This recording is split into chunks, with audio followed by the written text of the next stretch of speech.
किसी भी बेटी का परिवार तबाह करने में उसकी माँ की सबसे बड़ा योगदान होता है। किसी भी बेटी का हंसता खिलता परिवार अगर तबाह होता है तो उसमें माँ का बड़ा हाथ होता है। बेटी अपनी ससुराल की हर बातें माँ से शेयर करती है। शादीशुदा बेटी का घर तोड़ने में सबसे बड़ा योगदान माँ का होता है। बसा बसाया घर उजाड़ देती है। माँ के कारण ही बसा बसाया घर एक दिन उजड़ जाता है। माँ दिन रात फोन पे बातें किया करती है, उल्टा सीधा सिखाते रहती है। उल्टा सीधा सिखाकर बेटी की कान भरते रहती है। शादी के बाद पहली बार बेटी दामाद के साथ ससुराल आती है। माँ तो अपनी बेटी की आदर सत्कार में कोई कमी नहीं रखती, पर दामाद की तरफ देखती तक नहीं है। माँ अपनी बेटी से कहती है, तुमने कैसा लड़का ढूंढा अपने लिए। ये कैसा दिखता है, मोटा काला किसी सांड की तरह है। तुम कहाँ और वो कहाँ। मैंने तो तुम्हारे लायक कितने अच्छे लड़के तलाश रखे थे। मैंने तो तुम्हारे लड़कों की लाइन लगा रखी थी, पर तुम्हें यही लड़का पसंद था। तुम पे प्यार का भूत जो सवार था। तुमने अपने पसंद के लड़के से भी शादी की, लव मैरिज की, घर से भाग कर की, फिर भी तुम्हें यही लड़का मिला। तुम कहाँ हो और वो कहाँ है। तुम्हारा कोई तालमेल ही नहीं है। तुम गोरी चिट्टी, वो कहाँ काला सांड सा दिखने वाला लड़का। मुझे तो उसका परिचय किसी और से करवाने में भी शर्म आती है।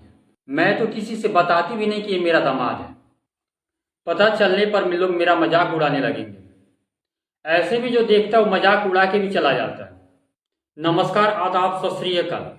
मंजर सफर में आपका स्वागत है। प्लीज हमारे चैनल को लाइक करें, सब्सक्राइब करें, कमेंट करें, साथ ही बेल आइकन दबाना ना भूलें। प्लीज आप कमेंट बॉक्स में लिख कर बताएं कि आप कहां से देख रहे हैं, ताकि हम अपने अगले वीडियो में आपका नाम ले सकें। बिहार के अंतर्गत वैशाली जिला लगता है, वही का मामला है। हॉस्पिटल के बेड पर पड़ा एक व्यक्ति जिंदगी और मौत की जंग लड़ रहा है, जो पूरी तरह जल चुका है। अपनी पत्नी से कहता है, कोई सास अपनी दामाद के साथ ऐसा भी कर सकती है क्या, जो तुम्हारी माँ ने मेरे साथ किया है। माँ अपनी इकलौती बेटी को बड़े नाजों से पाला पोसा था, बड़ा किया होता है। लोगों से कहती, मैं अपनी बेटी की शादी किसी राजकुमार जैसे लड़के से करवाऊंगी, जो मेरी बेटी के जैसा गोरा है, जो मेरी बेटी की जितनी सुंदर है। लोगों से कहा करती, मेरी बेटी तो इतनी सुंदर है कि परिया भी उसके सामने शर्मा जाए। अपनी बेटी की सुंदरता पर उसे बड़ा घमंड होता है। आस पड़ोस और रिश्तेदारों से कहती, मैं तो ऐसा दामाद ढूंढ के लाऊंगी कि लोग देखते रह जाएंगे। गाल पर हमेशा काला टिका लगा के रखती। अगर वो कहीं भी जाती उसके गालों पे हमेशा काला टीका होता, ताकि उसे किसी की नजर ना लग सके। बड़ी होने पर बेटी अपने माँ से कहती है कि माँ आप तो बस करो, अब मेरे गालों पर काला टीका लगाना बंद करो। अब मैं बड़ी हो चुकी हूँ, मुझे अब किसी की नजर नहीं लगने वाली है।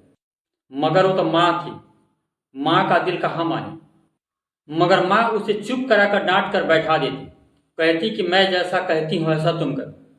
मोना अब स्कूल से निकलकर कॉलेज में दाखिला ले लेती है।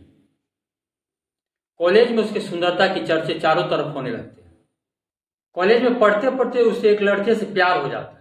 मोना जहां बहुत ही सुंदर थी, वहीं रोहित काला मोटा सा किसी सांड की तरह दिखने वाला लड़का होता है।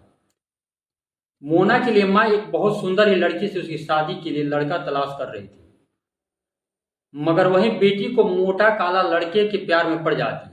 मोना अपने प्यार को अपनी माँ से छुपा कर रखती है, मगर प्यार कहाँ छुपता, एक ना एक दिन सबको पता चल ही जाता है।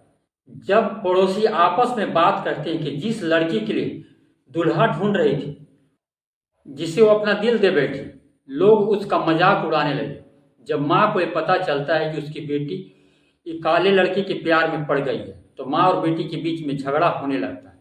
माँ को अपने पसंद के लड़के से अपनी बेटी की शादी करवानी है, मगर लड़की को तो अपने पसंद किए हुए लड़के से शादी करनी है। माँ उससे शादी नहीं होने देना चाहती, पर माँ को समझाती है। माँ को कितना भी मना लूं, पर वो मानने वाली नहीं है। लाख समझाने के बाद भी माँ मानने को तैयार नहीं होती है कि मैं उस लड़के से तुम्हारी शादी होने दूंगी। मोना समझ जाती है कि मेरी शादी तो उस लड़के से होने से रहे, माँ का भी उस लड़के से मेरी शादी होने देगी। एक दिन मौका पाकर घर से दोनों भाग जाते हैं और घर से भागकर मंदिर में जाकर शादी कर लेते हैं। शादी करने के बाद माँ से फोन कर अपने पसंद के लड़के से शादी कर लेंगे, अब मैं इसी के साथ अपनी जिंदगी बिताऊंगी। ये सुनकर माँ के पैरों तले जमीन ही निकल जाती है। जिस बेटी के लिए मैंने इतने सारे अरमान सजा रखे थे, जहां मैं रिश्तेदारों पड़ोसियों सबसे कहती फिरती थी कि मैं अपने बेटी के लिए एक राजकुमार सा दूल्हा ढूंढ के लाऊंगी, जब उन लोगों को पता चलेगा कि एक मोटा सांड सा दिखने वाला लड़का मेरा दामाद बना है, तो मेरी तो जग हंसाई हो जाएगी। लोग मुझे क्या कहेंगे ये मुझे खुद पता नहीं है। 50 लोगों की बातें मुझे 50 तरह की सुननी पड़ेगी। मैं तो कहीं मुंह दिखाने लायक नहीं रहूंगी। ऐसे ही करते करते शादी के 2 साल बीत जाते हैं। एक दिन मोना अपनी माँ से फोन करके कहती कि मैं माँ बनने वाली। आखिर माँ कब तक अपनी बेटी से अलग रख सकती थी।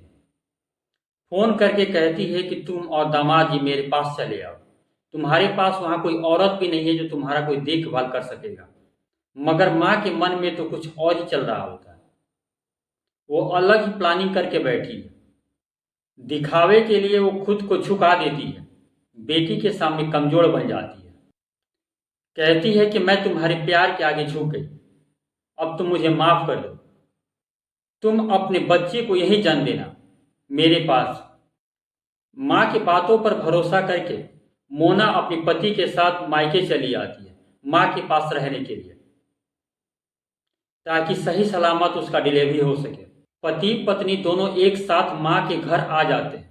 बेटी तो अच्छी लगती है, और दामाद उसे बिल्कुल अच्छा नहीं लगता।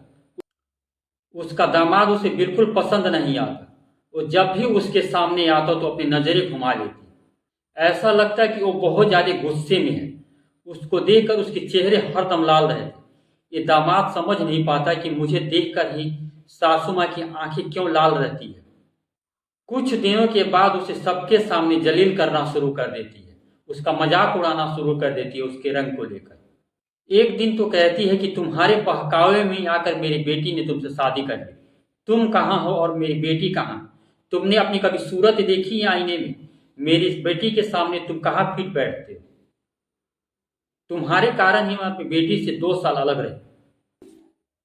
लोगों के सामने अपने दामाद का कभी परिचय नहीं करवाती थी। अगर दोनों साथ में कहीं आते जाते भी तो दूरी बना के रखते थे। ऐसा लगता था कि कोई किसी को पहचानता नहीं है। एक दिन अपने दामाद से कहती है कि तुम मेरी बेटी को तलाक दे दो, मैं उसकी दूसरी शादी करवा दूंगी। ऐसे ही एक दिन अपनी बेटी का भी कान कान भरना शुरू कर देती है। तुम उसको तलाक दे दो, मैं तुम्हारे लिए दूसरा लड़का देख रही हूँ जो बिल्कुल तुम्हारी तरह हो, बिल्कुल गोरा हो, तुम्हारी जोड़ी अच्छी बैठेगी। बेटी कहती है ऐसा नहीं हो सकता, मैं उनसे प्यार करती हूँ। मैंने जन्म जन्म तक उनके साथ जीने मरने की कसमें खाई है। मैं अपने जीते जी ऐसा कभी नहीं कर सकती। वो मुझ पे और तुम पे भरोसा करके ही मेरे साथ आए हैं। वो तो कभी आना नहीं चाहते थे यहाँ। तुम उन्हें रोज जलील करती हो, आके मुझसे कहते हैं, पर अपने मुंह से एक शब्द भी नहीं बोलते तुम्हारे खिलाफ। माँ सोचती है इसके जीते जी तो ऐसा कभी हो नहीं सकता, क्यों ना मैं इसे रास्ते से ही हटा दूं। जब ये रास्ते से हटेगा तभी मेरी बेटी मेरी कहाँ मानेगी। एक दिन उसके दिमाग में अजब ही प्लानिंग चलती है। कहती है क्यों ना इसे मैं अपनी बेटी के रास्ते से हमेशा हमेशा के लिए हटा दूं। एक रात सास अपने दामाद को दूध में नींद की गोली मिलाकर पिला देती है।